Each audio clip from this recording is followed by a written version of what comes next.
We talk a little bit today about what's going on in retail and some of the changes that have basically destroyed or are in the process of destroying a complete economy and, frankly, an entire industry, and how Shopify sees the change and what we see moving forward and how Shopify Plus is adapting into the future. So that's what we're going to cover off over the next 25 minutes. I'm going to start really high, and then we're going to kind of dive in as we go.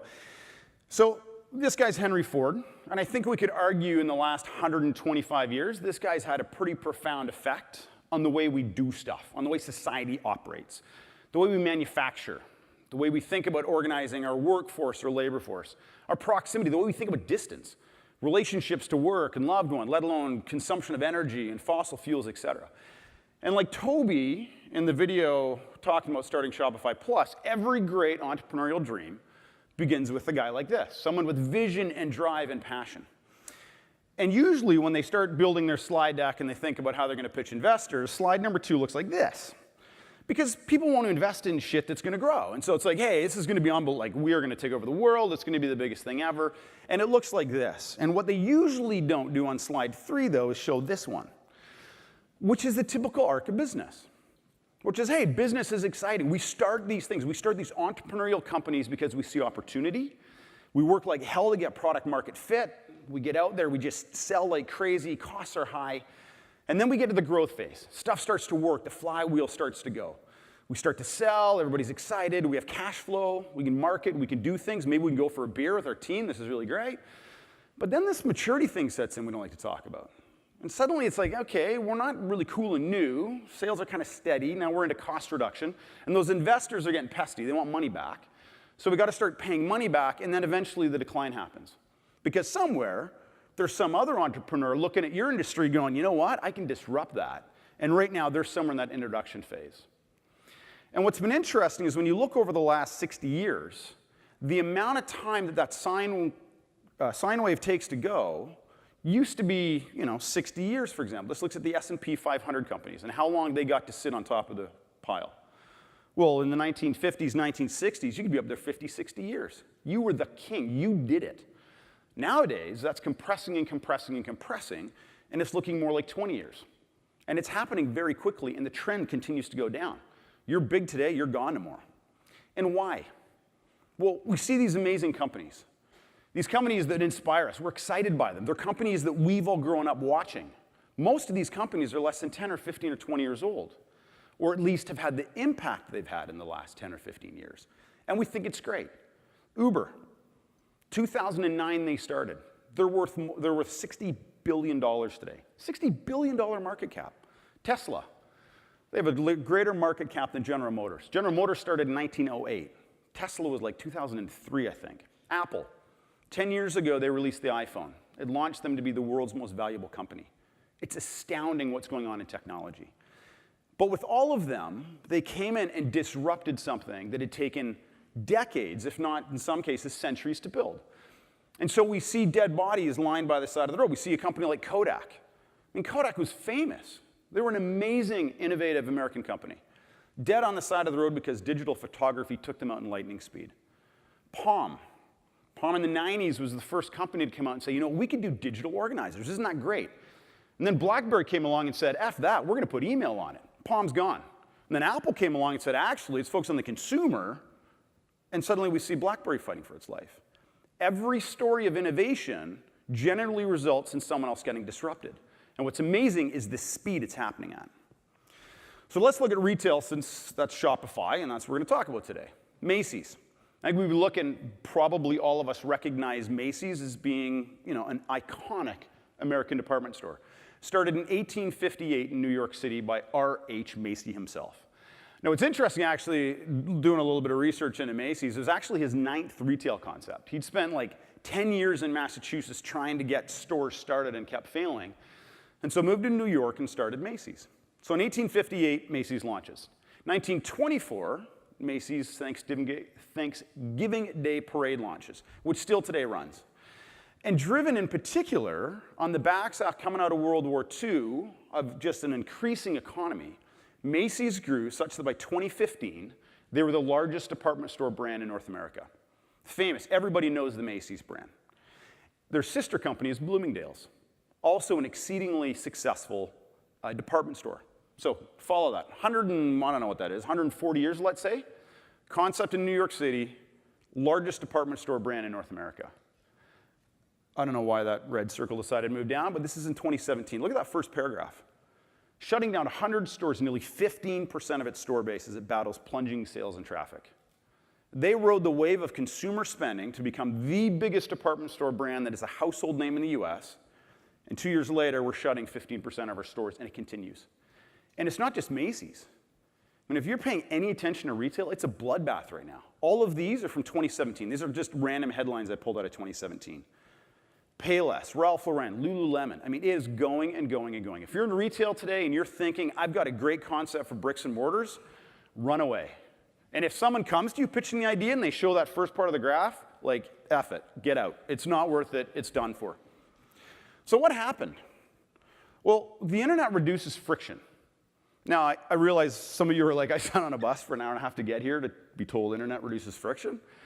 But I think for a lot of us, we think of the internet and cloud computing about moving data, which it's great at. And we've disrupted all kinds of industries around moving electronic files of sizes. You know, video and music and books. But the internet in retail actually reduces friction. So what do I mean by that? So, 50 years ago, I invent the fidget spinner.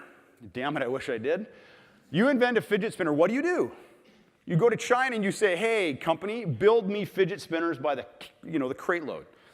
And then you need them, so you put them on a boat, you ship them to Los Angeles, they go on a train, you ship them out to distribution centers.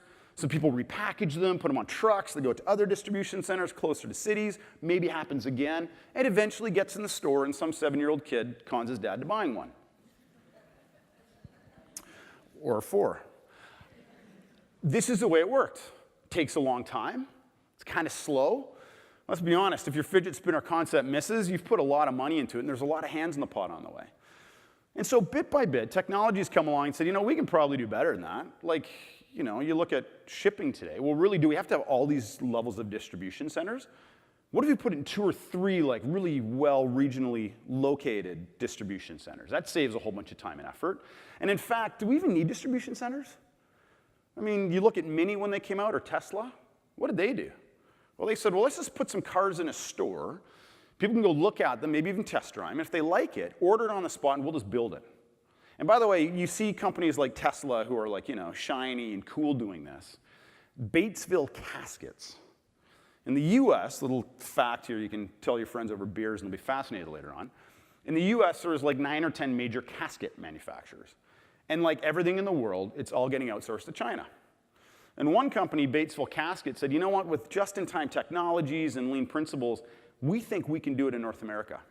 And so today, when you leave here, if one of your colleagues out on the street gets hit by a bus, which isn't going to happen, certainly will not happen, but should it happen, which would be kind of interesting and be memorable, some poor person's going to have to go to a funeral home, and it's going to be a sad event, and they're going to have to purchase a casket. And if it's from Batesville Casket, that order is going to go down to Kentucky or wherever they have one of their distribution, or their manufacturing centers, and a custom casket will get created on the spot and shipped right out so that you can be in it 2 days later. It's amazing where it's starting to show up. But frankly, why the hell do we need retail? I mean, if I'm sitting at home watching the Jays game in my underwear drinking a couple beers, why can't I just hop online and buy something knowing it's going to be at my door tomorrow? When we think about the retail experience, there's a lot of friction. I got to get up, put on a pair of pants, get in a car, drive somewhere, find parking, go into the store, see if they even have what I want. And then if they have it, they're going to put it in a bag. I got to carry it home again? Like, this is a pain in the ass, let's be honest. And that's why Amazon.com has grown the way it's grown. Because when you're sitting at work and you're bored and you're supposed to be working on a sales report, it's way better to hop on Amazon.com and make impulse buys. It's just fun. We all do it. By the way, did anybody catch what Amazon.com just came out with their stats on Prime? So they just ran Prime Days, 30-hour sale on Tuesday. And I was fascinated to see how it was going to go. 30-hour sale only for Prime members. Millions of products on sales. They just came out and claimed it was bigger than Black Friday and Cyber Monday of last year. That is astounding in the middle of July. And that changes the way, I mean, if you don't believe retail is changing, that right there is unbelievable. 200,000 light bulbs. Biggest seller in Canada? Any guesses? A pressure cooker. Dead serious, and in the US as well. And I don't know how many that is, but if they sold 200,000 light bulbs and that didn't win, that's a shitload of pressure cookers. I know what that says about us. Build direct. This isn't just consumer consumables that we would expect. Build direct started in 1999 in Vancouver. Still around today, they've adjusted the business model into more of a marketplace, but they basically looked and said, anywhere there's buyers and there's sellers, and there's friction in the middle, we can solve that. And buying paving stones or 2x4s or patio furniture or is a pain in the ass and a high friction transaction. So why, if I need patio stones, can't I just hop online, order them, and have them delivered to my house the next day versus go to Home Depot, look at them, buy them, maybe take samples home, wait till the truck shows up. And so they built a business focused on basically heavy good retailing, heavy good shipments. Their average order in weight is 1,500 pounds. And they've now built a whole marketplace around this. In something that I would never have thought, like, I need a load of 2x4s, I'll hop online and order it. Just hadn't thought of that. Second, and Toby talks about this in the video, the consumerization of software has drastically changed the face of retail. So it's easy to see how the internet did it, but how's consumerization done it? And Toby explains a little bit of it, but just in case you're not familiar with it, I mean, for years, software has been built with the enterprise in mind. The enterprise buys it, the enterprise administers it, the enterprise secures it, the enterprise does security patches and decides who gets a license. And that was the way it was built. And it wasn't necessarily terribly easy to use as a user, but as the CIO, it was probably easier to use and buy. And so along came some companies, and I think a really great example is tax. And some guy in the 80s looked at the tax problem and said, you know, we could probably create software to do taxes, which in the US is like, that's crazy town. Like, it's the most complicated thing a human can do. Like, quantum computing is nothing compared to US taxes. But some guy came along and said, no, I think we could do this with software. And it started in the mid-'80s. Some guy started fooling with it. Intuit ended up buying it and became the ones that actually commercialized it into what we know it today, by focusing on an easy-to-use piece of software that anybody can now use to do taxes. Over in the US now, over 90% of taxes are e-filed. All because some guy looked and went, you know what? If we actually made software for the user and made it easy, this shit could work. And we see it in lots of different areas. And so this consumerization trend, we looked at Build Direct and TurboTax, but come on, think about like shipping a file. So that file at the start was 1.6 gigs. I'm in Waterloo, David's in Toronto at OpenText. David goes, hey, I need the file. Well, I don't go into some big corporate enterprise system to solve the problem. I stick it in a Google folder and give him access. Say, hey, David, there you go. Or use Box. Slack. Slack didn't develop to the billion-dollar, multi-billion-dollar valuation they are today on the backs of a great sales force, which is a shame, they should. But they created really easy-to-use software. I need to create instant messaging in my business. I download a Light Client app or use an online version of it, and bam, I'm done. I don't need to get a CIO involved, procurement, anything. It's done. And so we see this whole trend happening, and what Toby did is look at that trend of consumerization and say, why can't we help entrepreneurs and get businesses get online and help them do this? And in the process, rapidly accelerated kind of this erosion that was happening in retail. So what's the effect then? This is looking quarterly for the last 10 years at percentage of sales, retail sales that have been done online. And the red little squigglies kind of go quarterly, and so the peaks are basically Q4s, Black Friday, Cyber Monday, Christmas, and then January when we all get our Visa bill, it goes down, and the cycle continues. What's interesting is the amplitude of that keeps increasing and increasing. And the blue then is smooth. So what this tells us, this is US government data, is that by Q1 of 17, 8.5% of retail sales happened online. Now, on one side, when I looked at the data, I'm like, that's it, 8.5%? That leaves 91.5% for everybody else. What's the problem? It doesn't seem that drastic. Until you remember kind of how these guys operate. If you're a department store, remember that whole supply chain we talked about? That's your world. You live that shit. And your margins are tiny. And when someone comes along and starts to erode the amount of sales and does it in a profitable way that continues to drive prices down, you're in trouble. And so you can see here, commerce sales have taken off. And I shouldn't keep picking on department stores, but just easy. Look at that. They're just on this downward trend. And try to think of a department store today that you would bet will be here in 10 years. 10 years ago, you probably would have been on a whole bunch of them. Will Macy's be here in 10 years? I don't know. All right, this is all nice. So what? How does this relate to Shopify, to commerce? What are we getting at? So Shopify looked, as Toby said, and said, software is not easy to use. We have to help retailers embrace the future, and I got to make that easy. And so he wrote software, because that's what we all do in our spare time. When we see a problem, I'll just write software to build e-commerce stores. But it worked. And so we run stores like Contraband. Contraband's up in Yorkville. They have a store in Vancouver.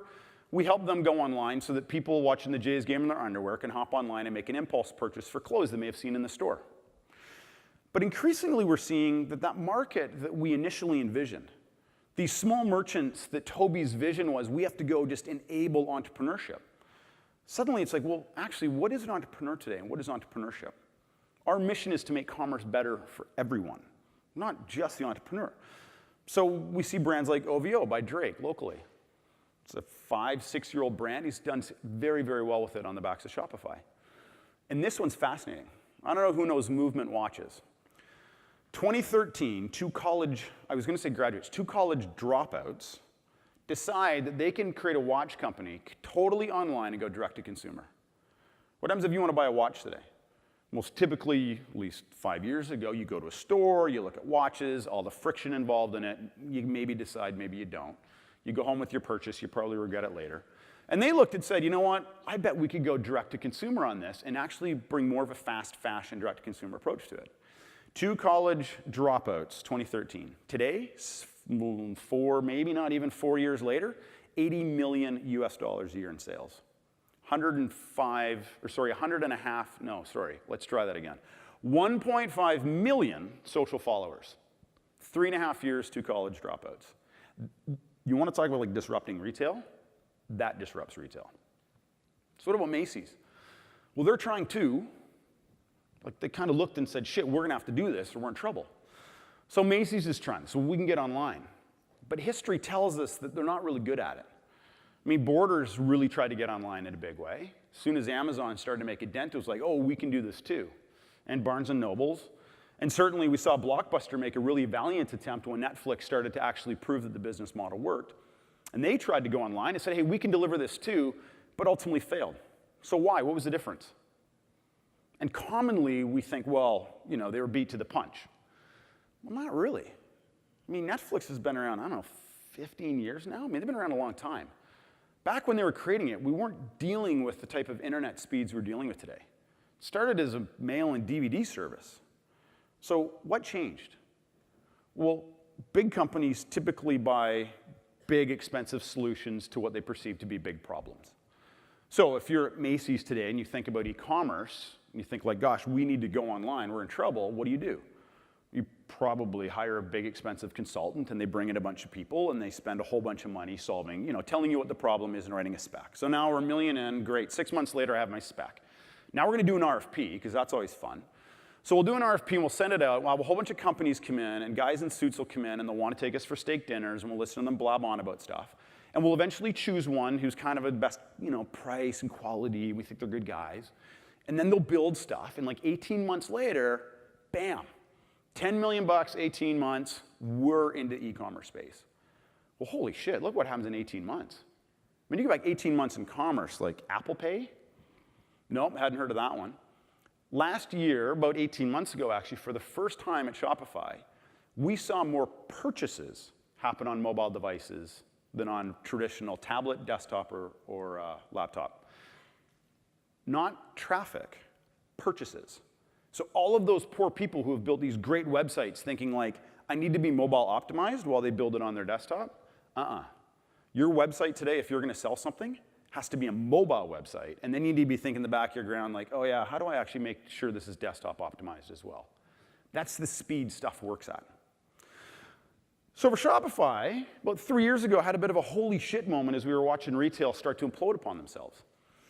And it was partly led by these guys. So the Chive started a store in 2011, and nothing sells better than sex, so it did really well.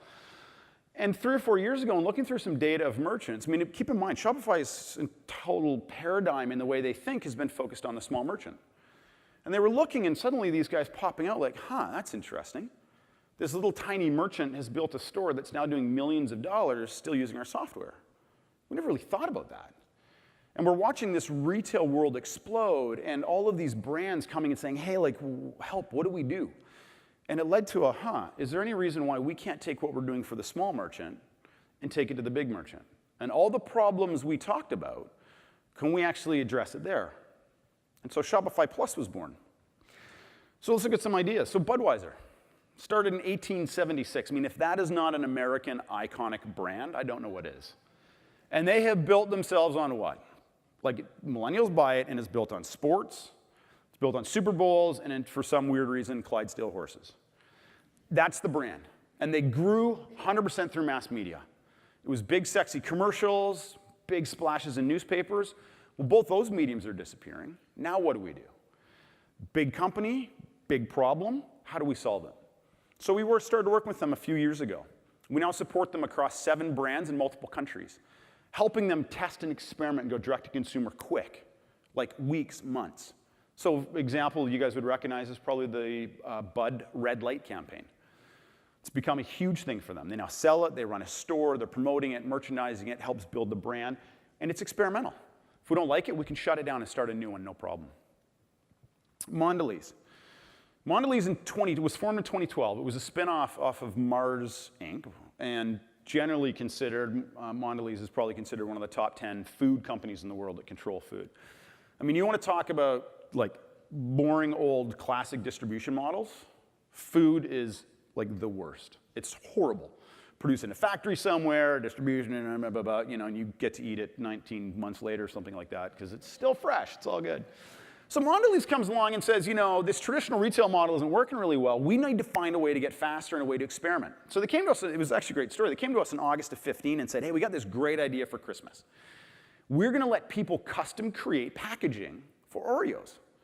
And then they can custom create an Oreo package, we'll ship it to them, and they can use it as Christmas gifts.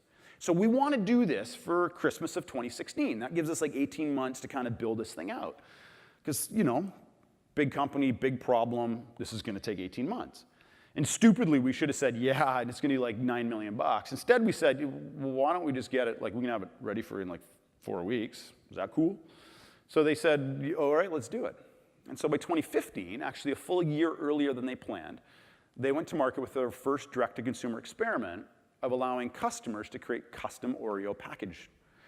And now, starting to experiment, like what else can we do? How else can we experiment to build buzz around the brand without being beholden to this traditional distribution chain and traditional form of retail?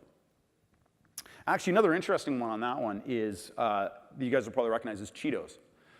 So Cheetos is owned by Frito-Lay. Frito-Lay is PepsiCo, one of the other 10 biggies in the world. Cheetos, again, very traditional advertising, just traditional distribution chain. They came to us in I think it was March maybe. And you may have seen and heard the commercials for, and it's a Bizarro campaign, but find yourself a weird looking Cheetos in a bag, take a picture of it, upload it. You might win $5,000, and then there's going to be a big weird Cheeto off or something, and you win $100,000. Well, some agency thought what a great idea, and we'll find out if it is, and said we should do this. And so, classic, okay, let's start RFPs, et cetera. And we met them and said, well, we could have that running by the summer. And actually, last week, I was in the car and heard the commercial for it. So that's the kind of speed we're enabling big companies now to start thinking about. Yes, they're big companies and they're kind of slow, but there's no reason they can't be entrepreneurial. So last one, Bulova, 1875. Watch company in the US, classic US watch company, and very well known for it. You want to buy a Bulova watch, you go to a jewelry store, you look at your watches, it's great. Well, Lonka's Movement Watches and these 2 college dropouts have an $80 million company in no time, and Bulova says, oh shit. And so finally, this 140-year-old company turned and said, we need to think about what e-commerce looks like, and we need to think about how to go online. And we don't know if it's going to work, but we at least have to experiment. And so in the matter of a couple months, we took them live in multiple countries now, so they can test direct-to-consumer and test e-commerce and get experimental again. And it's working. This is a growth of Plus. We're based out of King and Urban, Waterloo. 2015, we had just under 1,000 customers. At the end of 16, we had over 2,500. That's a lot of large companies turning around and saying, holy shit, we need help. The world has changed very quickly. All right, so what's the takeaway out of this? What's the point? So it's not quantum computing. I realize it's probably beneath most of you. But I think as you think about your career, as you think about creating business, you think about where opportunity lies, I think anywhere you see friction, I use the example of retail, but anywhere you see friction in transactions, People want to produce and people want to consume. And anywhere there's friction, you'll find opportunity. I think the second is this consumerization trend will continue. And I think we kind of know that, but as you think about building, as you think about ways of going into market, it's the consumer. And if you can create easy-to-use, lightweight software solutions that consumers will absorb, and the cloud and mobile devices and ubiquitous internet has opened a lot of that up, you will find opportunity. So thanks. Have a great lunch. Thanks for the time today, guys, and hope you enjoy it. Bye.